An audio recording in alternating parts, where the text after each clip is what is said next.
Fala, Leão, seja bem-vindo a mais um podcast Eletricista Classe A, o podcast que vai fazer você, eletricista independente, se transformar num eletricista classe A de fato. Eu me chamo Everton Moraes, líder do movimento Desperta Leão. Eu sou Borges, veterano da Polícia Militar do Estado de São Paulo, onde trabalhei no Corpo de Bombeiros e no Grupamento Aéreo. Ou seja, esse podcast aqui tá com peso hoje, hein?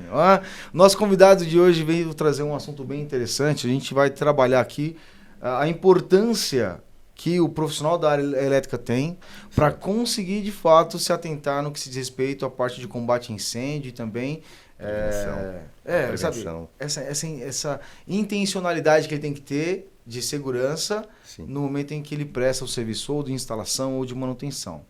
Tá pronto, Borges, pra gente fazer isso acontecer? Vamos lá. No que eu puder contribuir, então estou à vamos disposição. lá. Mas aí você deixou todo mundo curioso agora. Você falou que já foi do agrupamento aéreo, Polícia Militar do Estado de São Paulo. Explica um pouquinho como é que foi que você entrou nessa jornada aí de se tornar bombeiro, policial militar.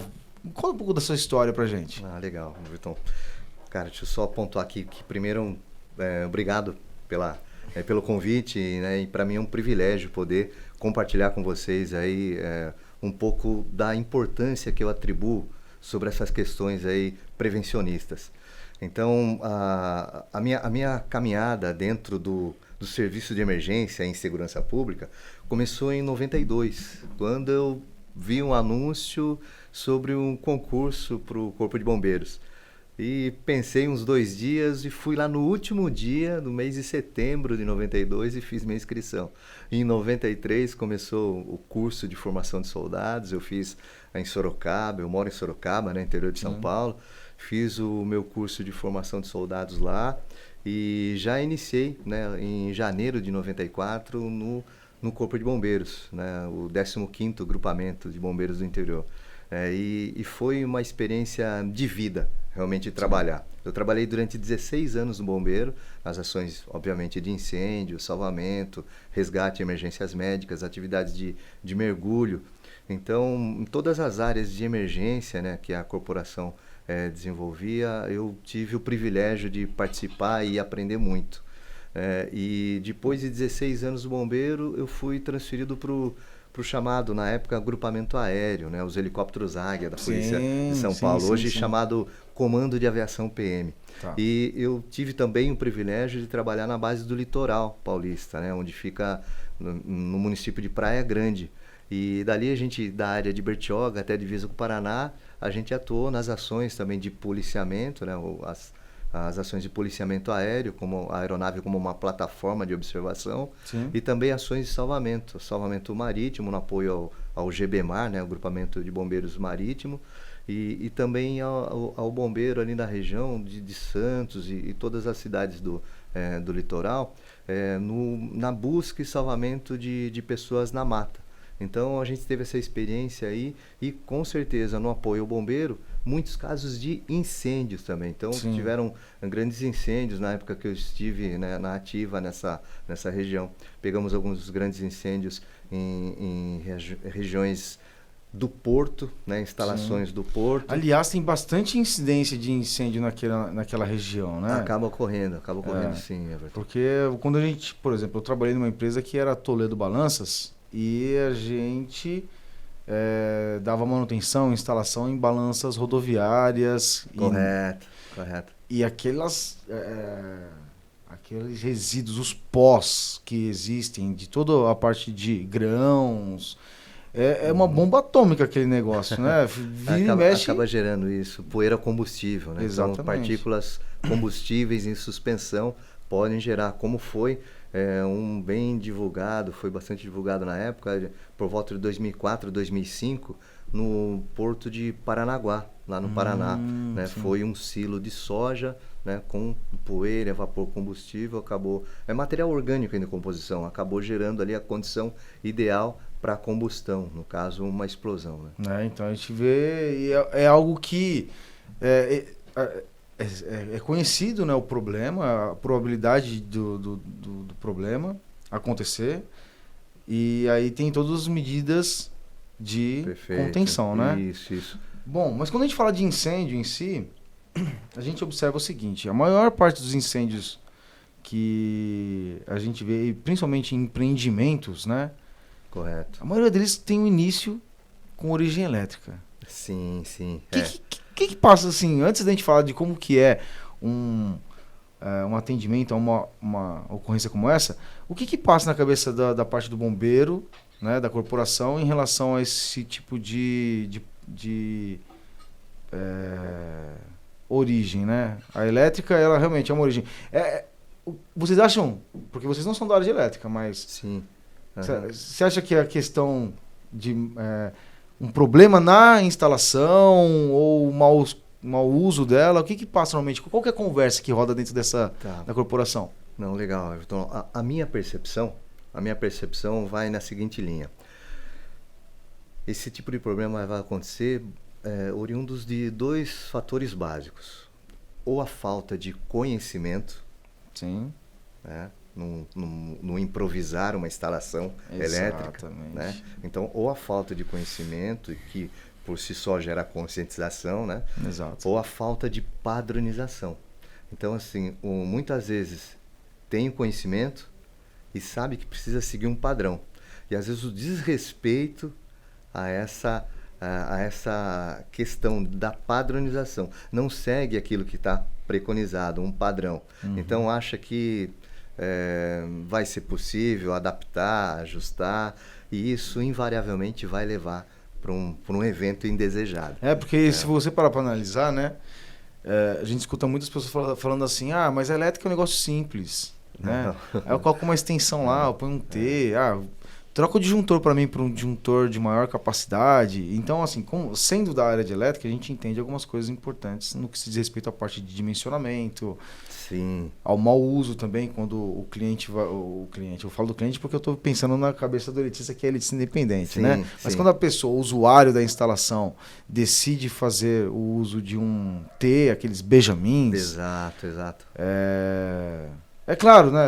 Levante a mão quem nunca usou, né? Então, assim, a gente sabe que mas é uma peça, um equipamento que ele agride demais a instalação em si, porque ele acaba jogando contra a finalidade daquele ponto, porque é um ponto para uma única instalação. A gente coloca então, 10, 20. A sobrecarga, né, naquele ponto. E aí o que eu queria que você colocasse assim, né? Como é que é, por exemplo, um atendimento de um incêndio, principalmente, vamos falar de incêndio, né? Mas quando de origem elétrica, quais são os processos ali que tem que ser tomado?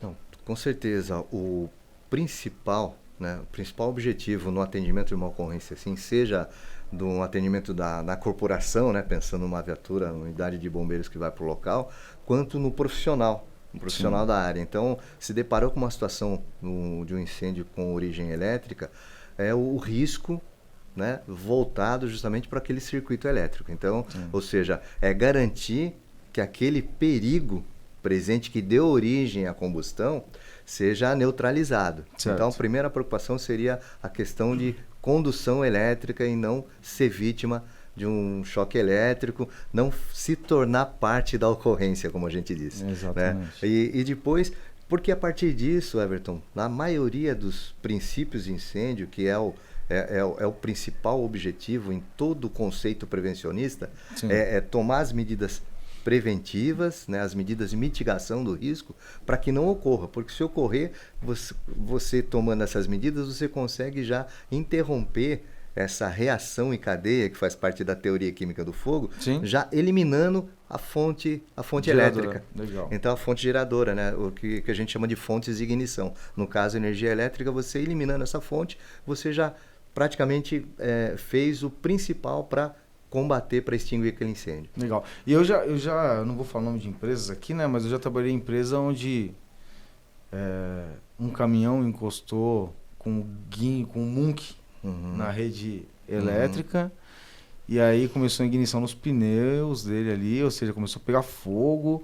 Ele se tornou parte do circuito elétrico. Exatamente. E aí o que acontece?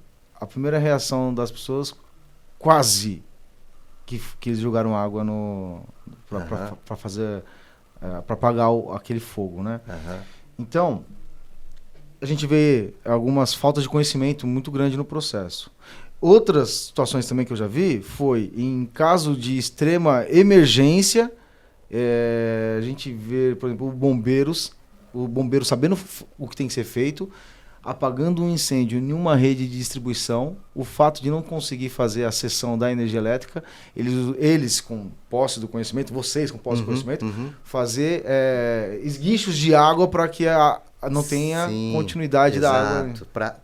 Aí entra na questão de táticas e técnicas de combate a incêndio. Só que tem que saber fazer. Exatamente. Tem toda uma tabela de distanciamento em relação ao que você sabe que passa de energia ali no local. Né? A tensão, quanto passa ali de tensão, tem um distanciamento. Existe uma tabela dentro dos manuais técnicos de bombeiro, né? Tem um que trata efetivamente desse tema. Por isso, há necessidade de especialização.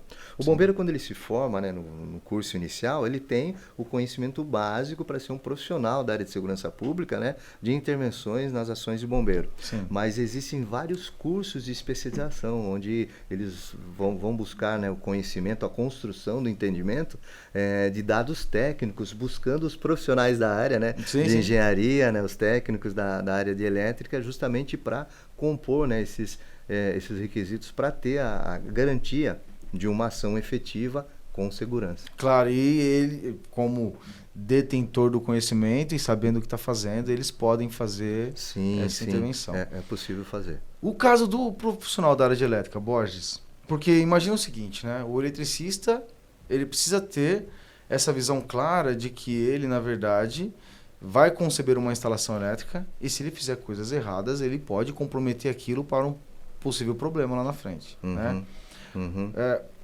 Olhando para essa questão de riscos em si, quais são os alertas que esse profissional tem que ter para que, caso aconteça um princípio de incêndio ou caso ele veja alguma coisa que apresente um risco, quais são os conhecimentos que esse profissional tem que ter de fato na parte de combate a incêndio? Não, perfeito, Everton. Acho que o principal, na verdade, é bem básico. Mas quando a gente fala básico, não quer dizer que seja superficial. Ao contrário. Quando a gente fala, por exemplo, na indústria da construção civil, quando a gente fala de estrutura de base, muitas vezes são muito profundas, né? Eu vou dar um exemplo aqui. Quando a gente fala de estrutura básica, os prédios lá da Orla de Santos. Você, né, já ouviu, né? O pessoal já deve ter visto muito aqueles prédios tortos, né? Então, olha que interessante. Um dos passeios turísticos que a gente pôde fazer lá em Santos, eles contam justamente sobre a questão do solo, né, e a dificuldade para a construção civil do solo.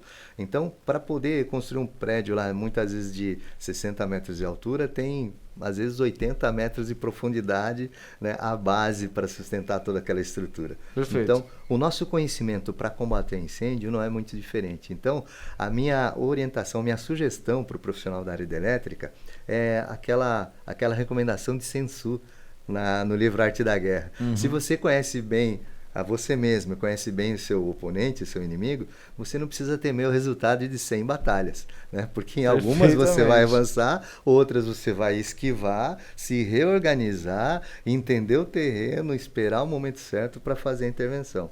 Em combate a incêndio é a mesma coisa, e o profissional de elétrica tem que ter, claro, né, esse entendimento que em emergência a primeira vez pode ser a última chance.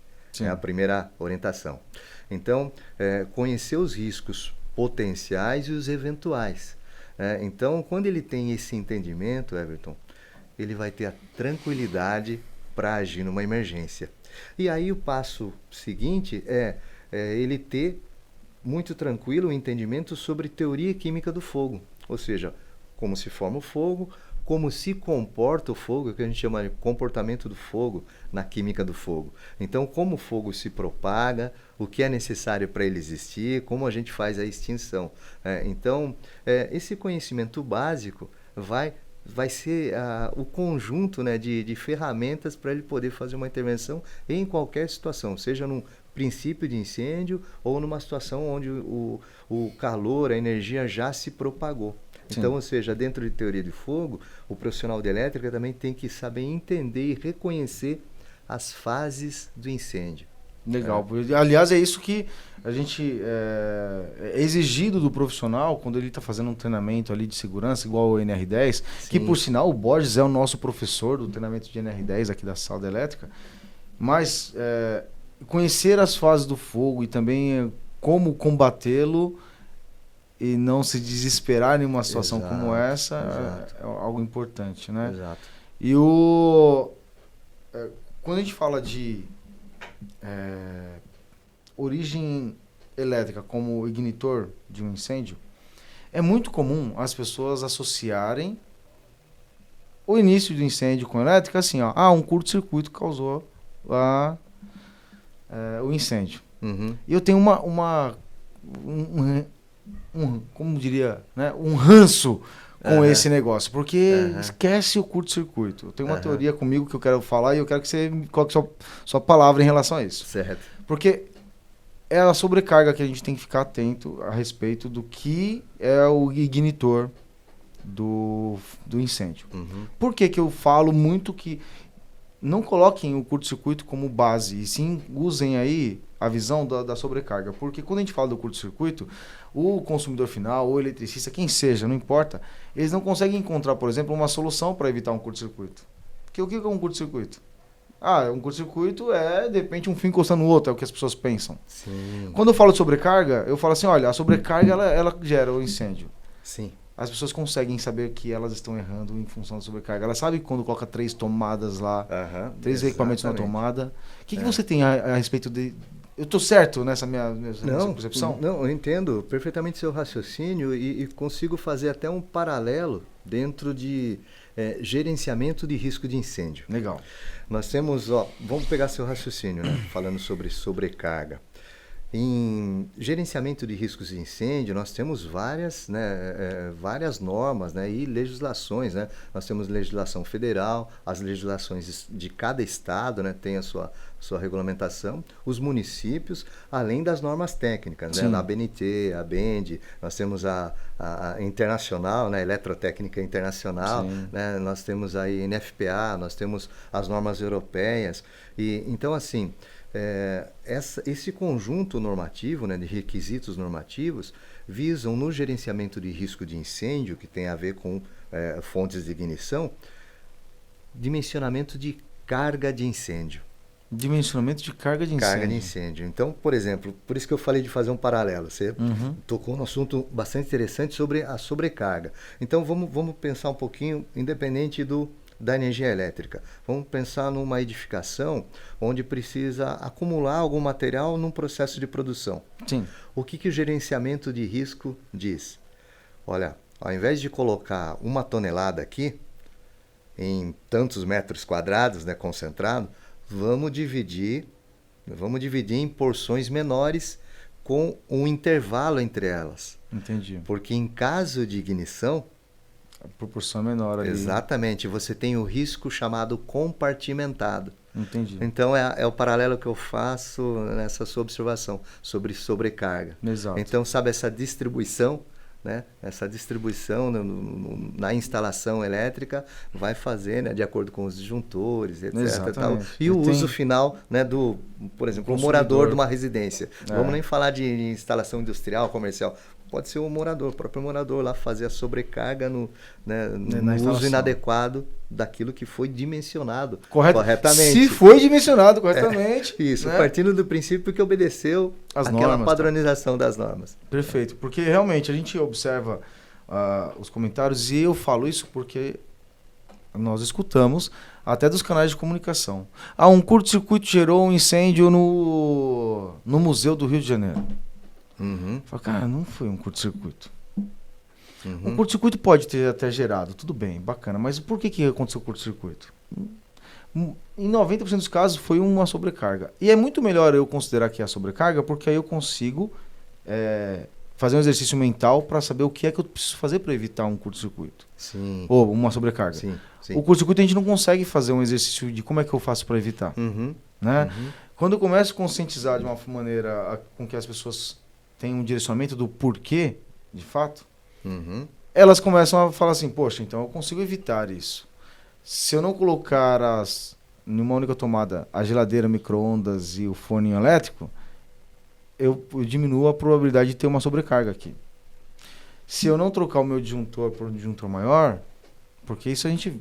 Cara, quantas vezes, quando eu prestava serviço como eletricista independente, as pessoas falavam assim, olha, você não pode vir aqui, meu disjuntor tá caindo. Tá caindo, né? constante, quero mudar. Eu quero primeiro caso, o disjuntor tá caindo, né? Eu falo, quebrou, né? Caiu, ele quebrou, né? Então, as brincadeiras à parte, eu falo, mas posso trocar o meu... Você não troca para mim o disjuntor de 40 por um de 60 para parar de cair?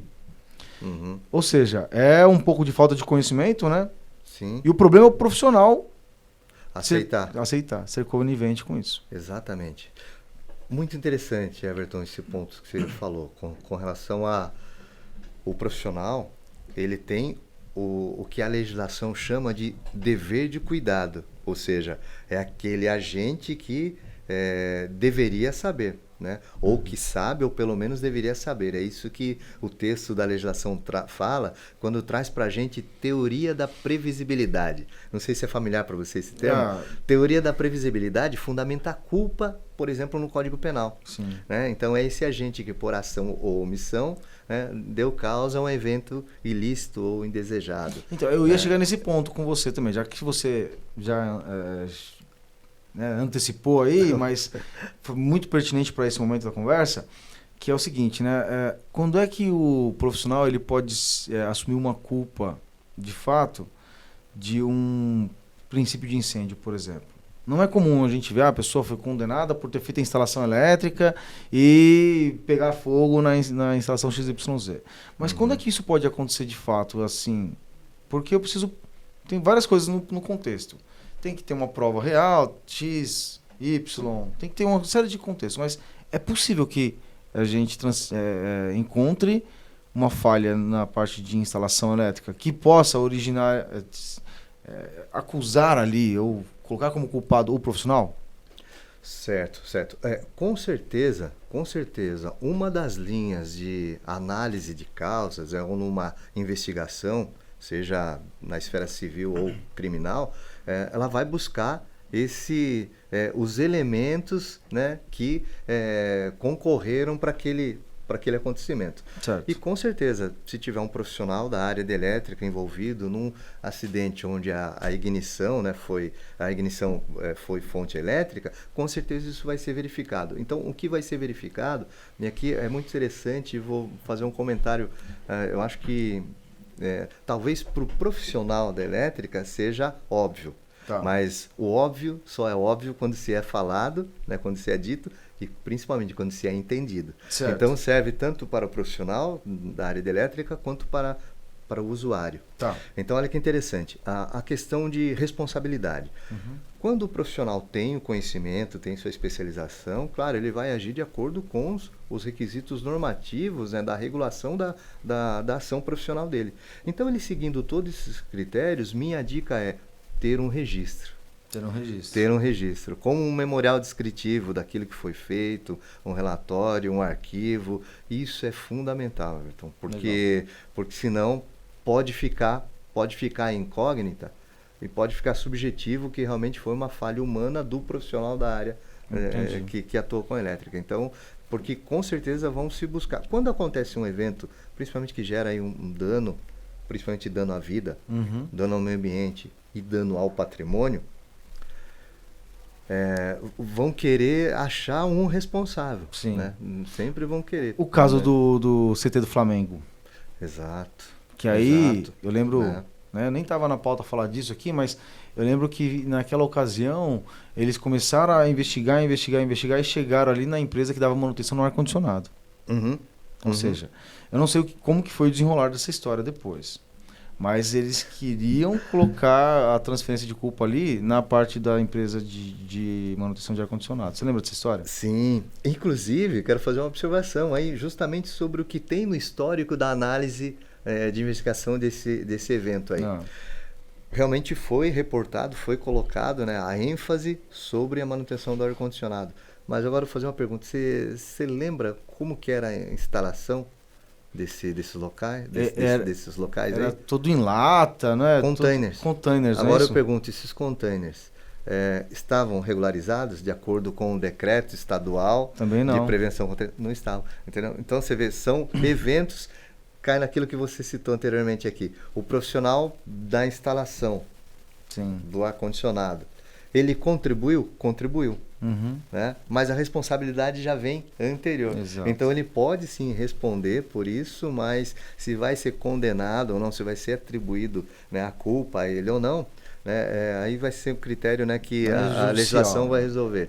Mas você vê que está um passo atrás, começa um pouco antes. Posso dar um exemplo, aproveitando que você falou disso? Vamos falar de grandes incêndios aqui na história, não vamos falar do mundo, vamos falar do Brasil. Tá. 1961, Gran Circo norte-americano, na cidade de Niterói. Você vê em 61. Muito menos opções de lazer tinha naquela época do que se tem hoje em dia, sim, né, obviamente. Sim, então, sim. assim, inicialmente chegou a notícia que no incêndio lá no circo foram 325 óbitos. Nossa senhora, eu não sabia Em poucas horas já chegou a notícia que eram 360. E passou de 400 vítimas lá. Nossa. 61. Vamos para a capital paulista em 72, né? Muito conhecido, aí você vai lembrar com certeza, Edifício Andraus. Sim, isso aí é bem Edifício famoso. Andraus. Então, justamente nessa questão foram responsabilizados gerentes e colaboradores da empresa de instalação de ar-condicionado. Dizendo que, né, nesse curto-circuito aí, que começou no segundo andar, em 15 minutos se propagou para mais 6 andares, ou seja, em 15 minutos, no incêndio começou no segundo andar, destruiu mais 6 andares, ou seja, 18 metros de altura aproximadamente. Né? Então, o que mostra aí? A falha? Teve uma falha no circuito elétrico? Sim, pode ter ocorrido, mas e a carga de incêndio que tinha nesse ambiente? Para você pensar que em 15 minutos, 6 andares, aproximadamente 2 minutos e meio por andar, foi destruído. Então, ou seja, a velocidade de propagação do fogo, né, do calor, nessa condição, não tinha nada a ver com segurança da edificação. Entendi. Então, você percebe? Então, são vários fatores que vão contribuir. Por isso, a orientação que a gente passou, né? O profissional da área de elétrica, ele tem que ter, de acordo com os seus critérios técnicos, éticos, né, morais, né, e, claro, legais, ele vai registrar a sua atuação para evitar qualquer imputação sobre a teoria da previsibilidade. Entendi. Que na verdade é muito simples, né? O nome assim, um pouco diferente, mas é a possibilidade de se prever um fato. Exatamente. Porque é aquela história, né, Borges? Ninguém acorda de manhã falando, eu vou pôr fogo em algum lugar hoje, né? Sim. Então, a gente está suscetível a cometer falhas. Com certeza. Obviamente. Com certeza. Mas, principalmente quando eu estou num processo de execução profissional, onde eu estou fazendo mantendo aquela instalação para que uma outra pessoa faça uso, poucas pessoas conseguem ter o discernimento do nível de importância que isso é. Exato. Fazer a instalação inteira do sobrado, da casa, do apartamento, do comércio, poucas pessoas conseguem ter o discernimento do quanto importante isso é, o quanto impactante pode ser em função de algum problema que pode existir. E eu acho que quase nenhum eletricista independente que está assistindo a gente aqui agora, ouvindo a gente aqui agora nos canais de podcast, faz, por exemplo, um registro fotográfico do pós-obra. Sim, isso é muito importante. E eu nunca falei para eles fazerem também, para ser muito honesto para você. Não, isso é muito importante. Você trouxe agora uma coisa que me ligou um alerta. Não, é muito importante. É muito importante. Entendi.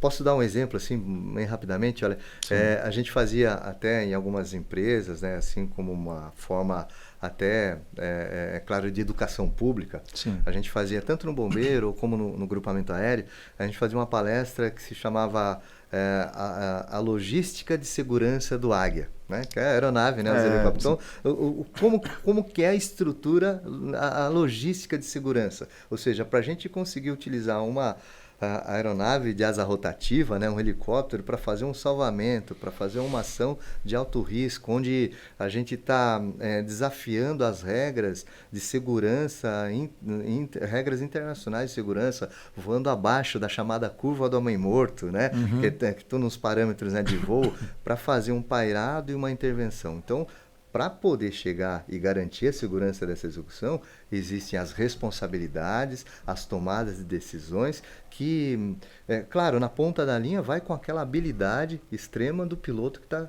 conduzindo a aeronave.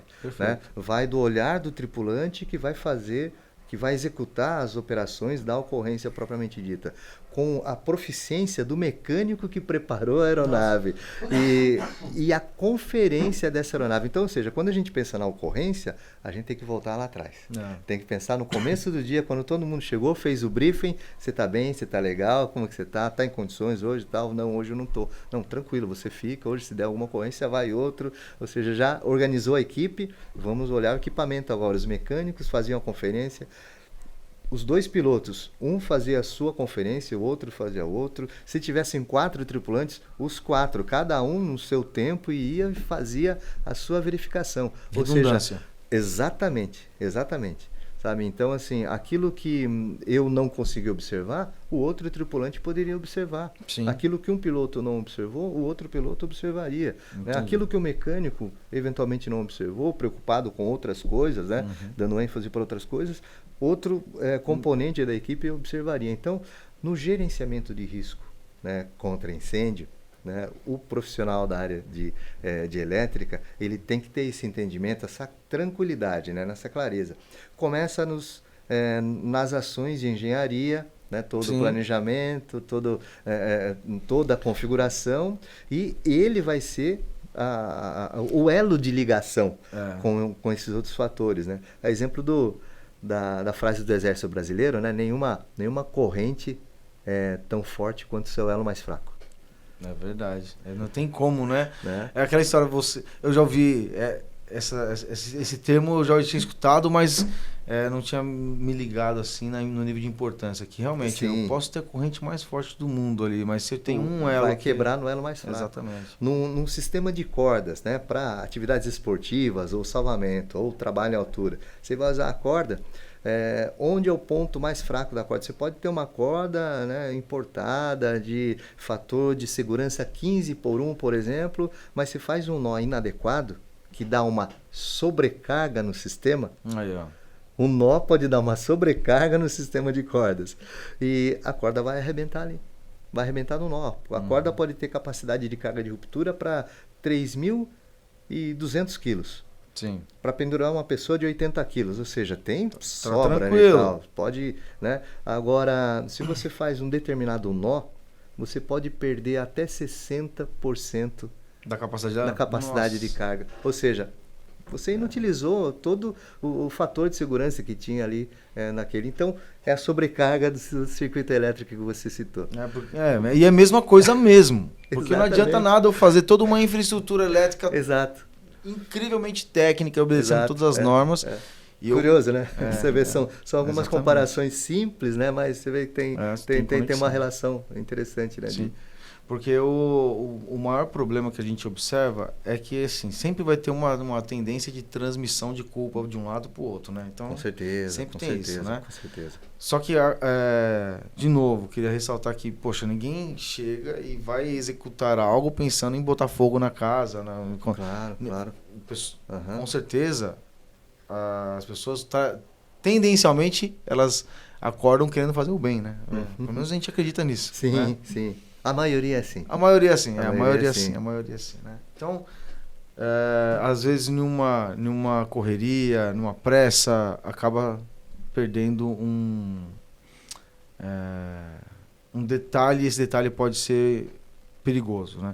Vamos falar um pouquinho sobre a parte de combate a incêndio mesmo, quando a gente fala de origem elétrica. Só para que o eletricista que está ouvindo a gente aqui, de repente ele consiga contribuir, e se de repente tiver algum consumidor final ouvindo isso também, contribuir com ele. Sim. Quais são os cuidados que eu tenho que ter e quais são os tipos de extintores ali que eu vou ter que utilizar na hora de fazer? Mas antes de fazer isso, olha só, eu queria mudar de água pro vinho aqui, né? É um bate-papo, é um podcast. Eu presenciei na semana passada, retrasada na verdade, no sábado retrasado, um veículo pegando fogo. Né? No início do processo mesmo, só que não tinha o que fazer. Meu carro não tinha extintor, que não tem mais. Sim. Estava no meio de um ambiente que não... No campo de futebol na frente, ou seja, nada dos lados, o carro pegou fogo, não adiantou. Por que os carros não têm mais extintor de incêndio, Borges? É muito polêmico. É muito polêmico? É muito polêmico isso, mas assim, eu vou dar opinião pessoal. Tá bom. Não vou dar minha opinião. É claro que minha opinião pessoal tem a percepção de um profissional. Sim, claro. Né? Mas assim, é bastante polêmico, sim. Mas o que eu penso, deveria ter, sim. Deveria ter, tá. Sim. Deveria ter, porque isso pode, sim, evitar, né, um agravamento da situação, pode evitar o que a gente falou, teoria da previsibilidade. Vamos tomar como exemplo isso. Não é previsível que uma pessoa que veja o seu bem sendo destruído ali por um princípio de fogo, ela vá fazer uma intervenção que, sem o conhecimento adequado, ela possa sofrer um acidente? Sim. Não é previsível que, se ela tiver um extintor, né, e ela, sabendo utilizar o extintor, ela vai conseguir fazer o combate desse princípio de incêndio? É previsível. Então, não é mais fácil você trabalhar a questão cultural, a questão educacional, para a pessoa saber fazer o uso de um aparelho extintor muito simples, né, de 1 kg, 2 kg ali, né, de peso, então, ou seja, sem dificuldade de maniabilidade para fazer um princípio de incêndio? Não é previsível que todo motorista, todo condutor, né, de veículo no Brasil é um adulto alfabetizado, e que, se ele, com um entendimento mínimo e tiver ali um tempo lendo as orientações do extintor, ele vai ter o entendimento para fazer uso daquilo. É previsível. Então, e também é previsível. Se aplica? Exato. E também é previsível que, pelo fato de você estar com um bem, dirigindo esse bem, e que a gente sabe que existe perigo de incêndio nesse bem também, sim, é previsível que nós, como motoristas, vamos ter que encarar uma situação como essa uma hora ou outra. Que foi o que aconteceu comigo, não foi no meu carro. Sim. Mas foi no carro de uma pessoa que, se eu tivesse um extintor no meu carro, eu teria utilizado. Sim. Tudo bem que eu já tive bastante treinamento na parte de combate a incêndio, por exemplo, onde eu passei e tudo mais. Beleza. Mas é melhor eu treinar o leigo do que fazer com que ele seja leigo. Com certeza. Bom, é o meu ponto de vista, tá? Então, eu entrei nesse assunto porque a gente vai falar de combate a incêndio, né? Com certeza. Mas quando a gente fala da parte de elétrica, vamos falar um pouquinho sobre a parte de combate mesmo de um leigo da área de elétrica, vamos dizer assim, mais treinado, porque se ele é da área de elétrica, ele tem que ter NR10, né? Sim, sim. Mas só pra gente fazer uma reciclagem na mente dele aqui agora. Não, legal. Tipos de incêndio e combate. Eu acho que isso é muito importante, porque assim, quando a gente não está usando no dia a dia, e graças a Deus não usa no dia a dia, né, o profissional da elétrica, o combate a incêndio, pode cair no esquecimento, isso é natural. Sim, sim. Então, a linha do tempo vai puxando a nossa curva do nível de alerta para baixo. Né? Então, é importante que a gente faça esse tipo de bate-papo aí para subir, elevar o nível de alerta novamente dos profissionais da área de elétrica. Então, assim, o conhecimento é essencial.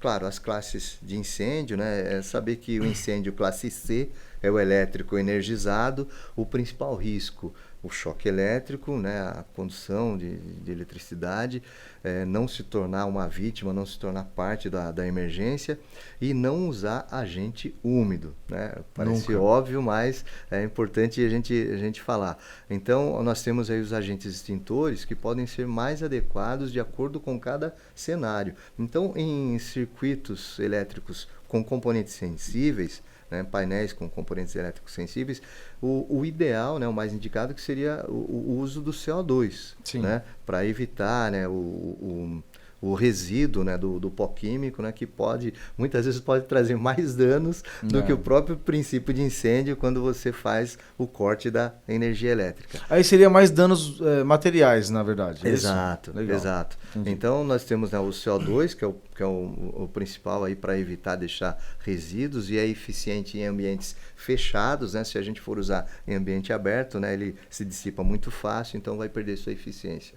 Né? Então você vai perder do aproveitamento do recipiente, ou seja, do aparelho extintor.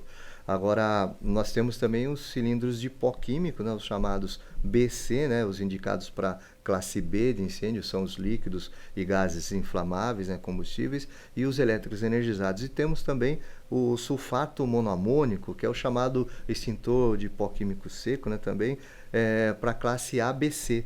Né? Tá. Então, ele é eficiente também para o sólido, né? O classe A, para o sólido, que a característica é queimar em superfície e profundidade e deixar resíduos, né? Nessa classe de incêndio. Então, para o profissional de elétrica, é muito tranquilo ele também pensar que no elétrico energizado, conseguiu cortar a energia, ele pode usar o ABC, porque, claro, ele se tornou um sólido, né? Inflamável. Sim. Mas é aquele detalhe com relação aos componentes elétricos sensíveis e evitar deixar resíduo. Por isso a gente sempre dá essa ênfase, e isso é importante para o profissional da elétrica, às vezes até contribuir na empresa, exatamente, ou no ambiente onde ele está, para dar essa informação. Que muitas vezes por questão de custo, né? Por questão de custo, o extintor de pó atende? Atende. Ah, não, mas aqui está tudo seguro, não vai acontecer. Perfeito, a gente espera que não. Mas se ocorrer, talvez o a previsibilidade mostra pra gente que pode não acontecer, mas também pode acontecer, né? Exato, então... exato, Everton. E aí é complicado, né? Porque quando a gente usa essa métrica do vou economizar, vou ter só o pó, o CO2, para não ter o pó químico. E a gente não está contando, na verdade... Quando eu vejo uma situação como essa, eu estou vendo o seguinte, a pessoa está assim, ó, não, vou fazer o que é obrigatório, que é ter um combate. Exatamente. E vou usar o mais barato nesse processo. Sim. Só que, se acontecer um problema que exigisse o pó químico, talvez o dano seria maior. Perfeito. Do que o custo do extintor. Esse é o raciocínio, exatamente, esse é o raciocínio. Sabe aquele típico comportamento de que vou cumprir o que é obrigatório. Sim. Mas a gente tem que analisar, né? Tem que ter, aí entra a importância da nossa percepção, que é a capacidade de interpretação. Sim. Porque toda a informação, né, nos nossos sentidos, ela é assimilada, a gente interpreta essa informação e ela gera um significado. Exato. Esse significado, né, gerado que vai balizar nosso comportamento. Então, às vezes, o investimento, né?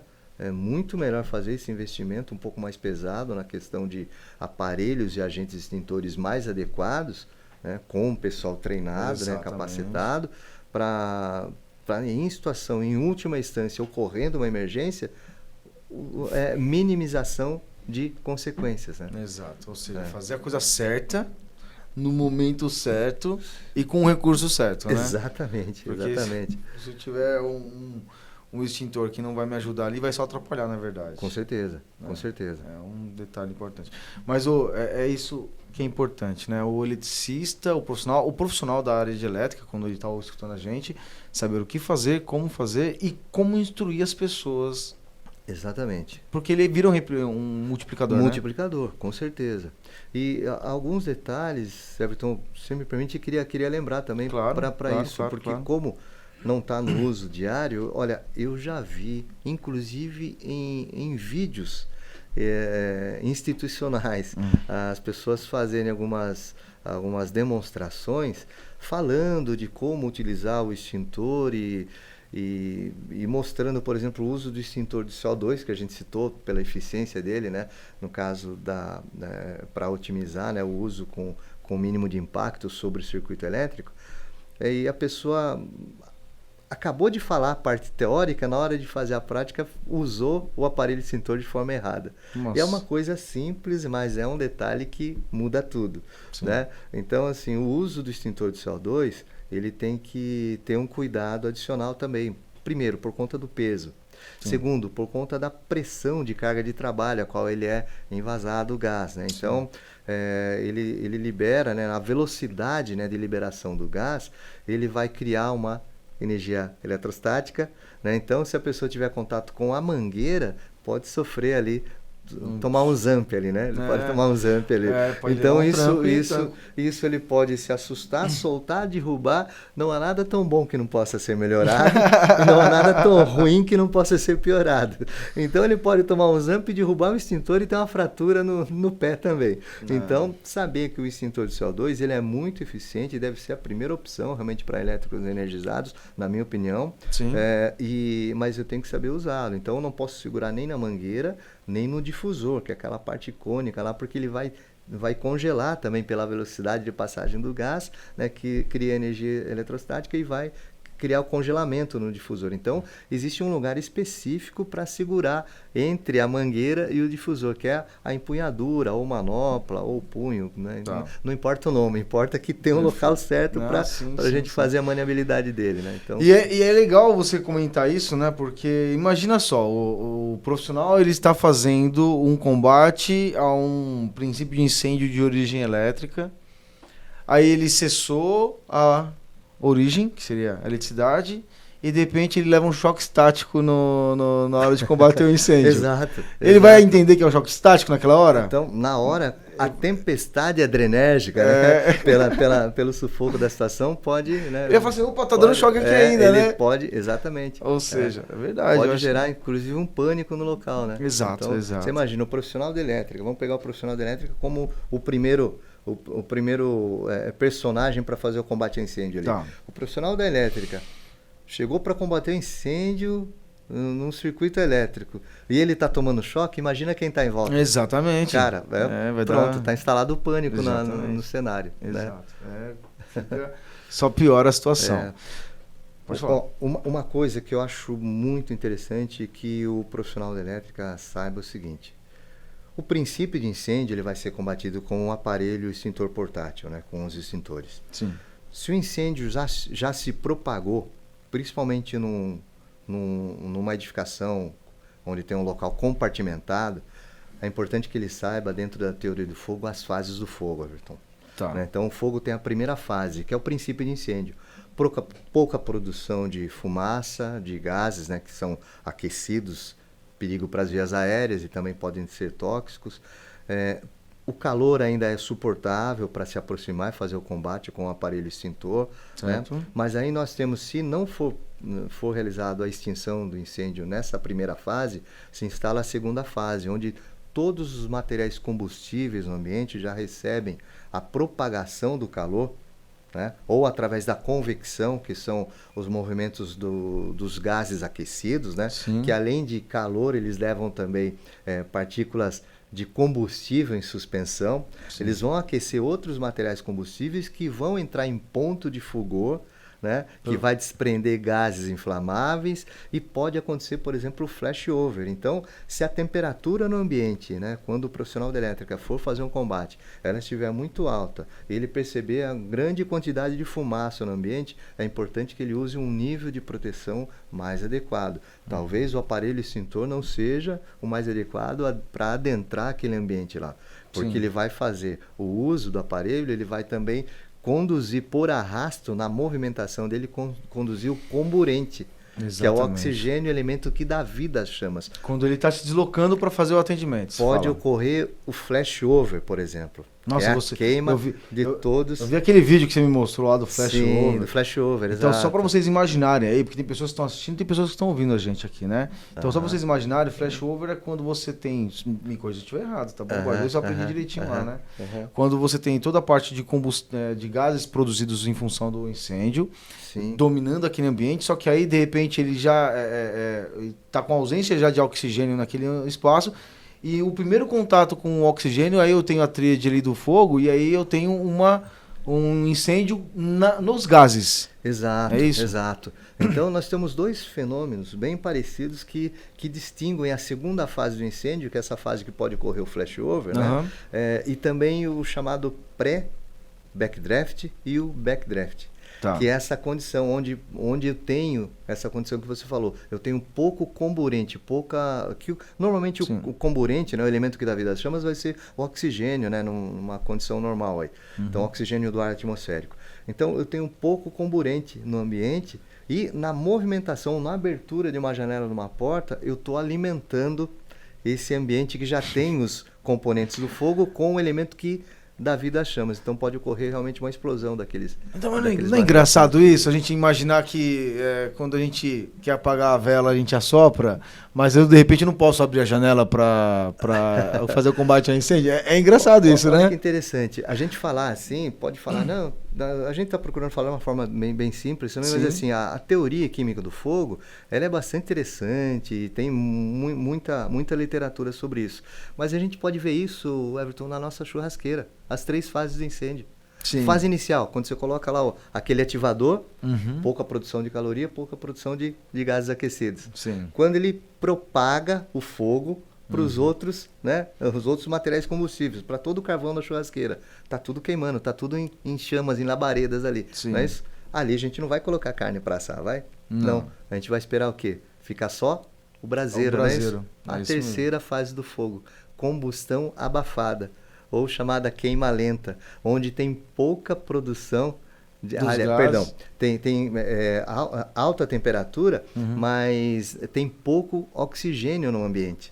Né? Então, nós temos as 3 fases do fogo visualizadas na nossa churrasqueira. Então... Quando você alimenta, né? Então, assim, o profissional de elétrica, aí, o bombeiro civil, ele não abana a churrasqueira, ele alimenta a combustão com comburente. Ah, muito bom! Vai falar isso no churrasco, vai tomar um cola branco.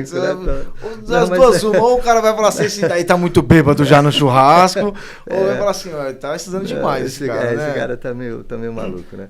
Mas é interessante, legal, né? Você vê a teoria do fogo e o comportamento do fogo, é aquilo que a gente falou de Sun Tzu na arte da guerra, né? Sim. Conhecer bem o seu oponente, né, e o comportamento para você não se preocupar, fazer suas tomadas de decisões, exatamente, seja na prevenção ou na emergência. Legal, muito bom. Que bate-papo da hora, hein, Borges? Porque pô, cara, legal. O que a gente falou hoje aqui foi a questão de, poxa, para você dirigir o carro, você tem que ter confiança em que você possa dirigir ele, porque senão é ele que te dirige. Sim. Não é assim que funciona? Sim, quando a gente tira a carta, a primeira vez que a gente vai dirigir o carro, não é a gente que dirige o carro, é o carro que dirige a gente. Né? Quando você domina a máquina, aí você se sente confiável, confortável, e aí é um baita de uma ferramenta perigosa. Mas você, dominando ela, você tem um controle. Tem o controle. Tem um controle. Combate a incêndio, eu acho que é isso, né? Com certeza. Conheci ele, sei das fases do fogo. As formas de propagação. Então, eu vou saber as medidas protetivas. Exato. Né? Inclusive, no nosso curso, né, a gente mostra a questão do copo d'água, né? Exatamente. Você se lembra lá? É bastante interessante isso daí. Então, até para o pessoal, né, que quiser, quem não teve oportunidade de fazer o curso, dá para fazer um teste na casa deles lá, né? Explica aí como é que é esse negócio para eles entenderem. Por exemplo, sobre comportamento do fogo. Se você pegar 2 copos plásticos, copo de água normal, um copo comum de água. Esse copo descartável, pessoal. Isso, copo descartável. Você coloca uma vela ou utilizando um isqueiro, você pega o copo vazio e coloca com a chama diretamente e vê em quantos segundos já vai furar ou vai danificar o copo. Ou seja, é instantâneo, não chega a dar 1 segundo, é instantâneo. Encostou, já fura. Aí você coloca ali 5 centímetros de água, um terço do copo de água, você coloca e essa mesma situação sobre a chama. Você vai ver que você vai ficar 10, 15 segundos ali, não vai furar o copo. Se você retirar, vai ver que ficou só fuligem no fundo do copo e não foi danificado. Por quê? Dentro de táticas e técnicas de combate a incêndio, você está protegendo, né, aquela estrutura. No caso do copo, mesmo no copo plástico, a gente transportar isso para uma edificação, você tá protegendo aquela estrutura com o resfriamento. Exato. Né? Fazendo o chamado combate indireto ao fogo, ou seja, você está evitando a propagação do calor, a propagação do fogo. É isso, é por isso que a gente ouve lá, quando está tendo um combate, tem as pessoas que estão combatendo a chama e tem uma outra equipe fazendo resfriamento do local, exatamente, telhado, paredes. E, inclusive, muitas situações fazem o resfriamento da equipe que está fazendo o combate. Já vi também, exatamente. Tá fazendo combate e aí tem uma outra equipe só jogando água em cima do combatente. Exatamente. Para ele não sofrer a ação da propagação do calor sobre o corpo dele. A gente viu isso aqui aquele prédio que pegou fogo depois foi demolido aqui no próximo centro? No centro ali, 25 de março, né? Legal. Então, a hora que tava tendo combate lá, e entrava uma equipe fazendo o resfriamento da equipe que tava combatendo fogo. Exato. Exatamente. Isso é importante. Que massa, hein? Bate-papo. Cara, legal, foi quase um curso isso aqui, não um podcast, não, né? Foi incrível. A gente só falou de coisas simples aí, mas bastante pertinentes, né? Sim. É interessante. Muito bom. Borges, muito obrigado pelo convite, por aceitar esse convite. Obrigado por entregar esse conteúdo incrível aí para as pessoas. Eu te conheço há muito pouco tempo, mas te admiro demais em função de você como pessoa, como profissional e na sua entrega, sempre intensa em tudo que você faz. Parabéns, viu? Cara, eu que agradeço muito a confiança, né, pelo convite aí, todo o apoio que você sempre deu aí nas atividades que a gente já pôde fazer junto. E para mim um privilégio poder falar de coisas simples, mas acho que ajuda a ilustrar, né, aquilo que na prática a gente pode utilizar. Posso dar um recado para quem... certeza. Claro que o profissional da elétrica já sabe disso, mas queria trazer uma curiosidade que acho que o consumidor, né, o consumidor de equipamentos elétricos, acho que é muito pouco divulgado isso. Vamos lá. De acordo com a importância, Everton. Pode falar. A gente falou aqui um pouco sobre normas, né? Sim. A gente falou de normas nacionais, a BNT, a BEND, de normas internacionais, NFPA, a Comissão Eletrotécnica Internacional, isso. Nós temos aí as normas europeias. As normas europeias trazem uma chancela, além do EN, né, de normas europeias, trazem uma chancela com um formato, uma fonte que é característica, é um logo deles, é uma marca da comunidade europeia, lá do mercado comum europeu, o CE, conforme as especificações. Sim. Muitos equipamentos de segurança trazem essa chancela, né? Como equipamentos, por exemplo, de trabalho à altura, trazem essa chancela. E aqui no Brasil nós temos aqui, além dessas normas, né, dessas certificações internacionais, muito importante para a área de equipamentos elétricos, a do Inmetro. Sim.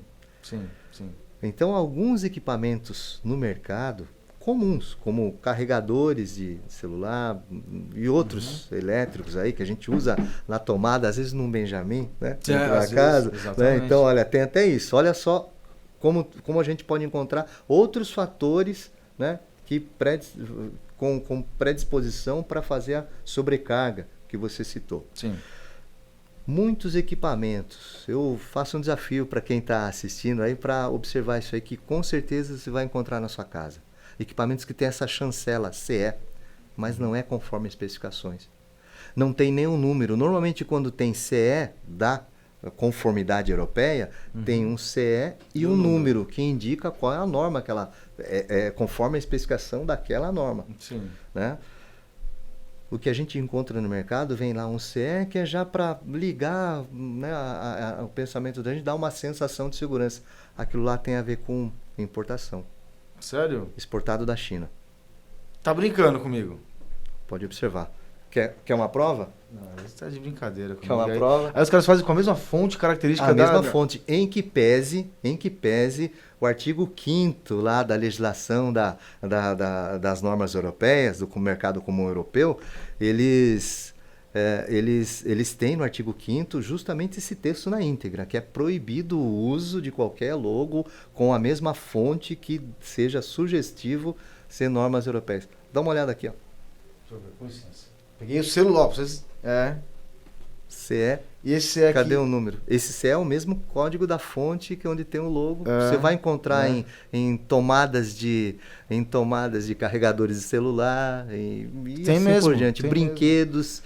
Brinquedos infantis, europeia. cara. Isso Brinquedos infantis. Isso aí é China Export. Você tá de brincadeira. Eu não fazia ideia disso, né? Eu nunca tinha parado para analisar isso. Entendeu? Aqui. Então, veja bem, a gente não está aqui, eu não estou aqui diminuindo a questão do produto importante. Não. Tanto que eu tenho um telefone, e aliás é muito bom, muito legal esse aparelho aí. É um preço razoável e muito bom. Sim. Mas essa questão do CE para o profissional da elétrica e para o consumidor final, para o usuário de equipamentos elétricos e eletrônicos, é muito importante saber. É um detalhe que muda tudo. Sim. Com relação à segurança. Ó, só para transcrever aí para vocês que estão ouvindo o podcast somente, o que acontece? Eu estou com o celular do Borges na mão e realmente tem aqui na parte traseira um CE. Esse CE é na mesma fonte fonte do conforme as especificações Comunidade Europeia. Das normas europeias. E aí, na verdade, ele realmente ele é... Ó, tá aqui do lado, Made in China, né? Ou seja... Caramba, não tem nada a ver com segurança, com especificação de segurança. Exatamente. Então é uma forma de você... Pode te conduzir a um erro de uso de equipamento que pode gerar uma sobrecarga ou um curto-circuito até pela não conformidade do aparelho. Sim. No caso de um de um carregador de aparelho celular, por exemplo. Sim, com certeza. Que coisa, hein, meu? Isso aí dá um conteúdo só disso aí pra deixar a sociedade mais alerta pra isso. Com certeza. Eu acho muito pouco divulgado. Você já tinha ouvido falar nisso? Não. Então, você vê. Curioso, né? Muito curioso. Porque pra gente é fácil, por exemplo, se eu pegar um disjuntor aqui de uma marca, uma Schneider da vida, vai ter esse CE lá que é conforme a especificação. Exatamente. Exato. E referenciando a norma. Exato. Cara, eu vou fazer alguma coisa relacionada a isso. Né? Nossa, legal, cara. Vamos fazer porque isso aí é uma instrução. Eu aí precisava... vamos fazer um corte dessa parte aqui, certeza, né? Pra gente colocar no Instagram. Eu precisava deixar essa informação que eu acho muito interessante, porque a gente está falando de segurança, de prevenção. Perfeito.